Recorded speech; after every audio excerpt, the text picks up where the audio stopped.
Vemulawada municipal 1వ ward Congress అభ్యర్థి సంగ హనుమవను భారీ మెజారిటీతో గెలిపించాలని సంగ స్వామి కోరారు.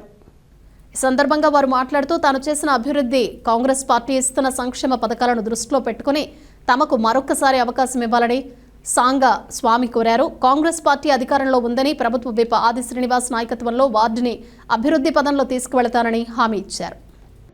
దానికి ప్రజలు అడుగడుగున నీరాజనం పడుతూ కాంగ్రెస్ పార్టీ అభ్యర్థిని గెలిపిస్తామని తెలియజేయడం జరుగుతుంది. ఏదైతే శాతరాజపల్లి గ్రామంలో 1,43,00,000తోటి 30 పడకల ఆసుపత్రిని ఎమ్మెల్యే గారు, మన ప్రభుత్వ విప్ ఎమ్మెల్యే గారు మంజూరు చేయడం జరిగినది.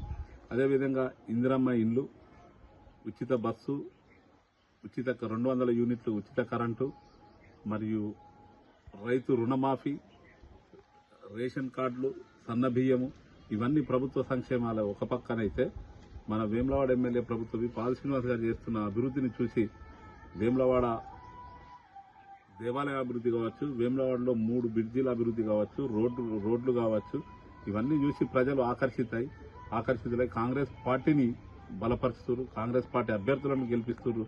వారి అందరికీ పేరు పేరున హృదయపూర్వక ధన్యవాదాలు తెలియజేస్తున్నారు. ఏదైతే మన వేములవాడ ఎమ్మెల్యే ప్రభుత్వ విప్ ఆది శ్రీనివాస్ గారు బలపరిచిన అభ్యర్థిగా, కాంగ్రెస్ పార్టీ బలపరిచిన అభ్యర్థిగా మా అమ్మ సంగ హన్మవ గారు కాంగ్రెస్ పార్టీ చేతు గుర్తుపై ఓటేసి అత్యధిక మెజారిటీతో గెలిపించగలరని 1వ వార్డు ప్రజలందరినీ కోరుచున్నాను.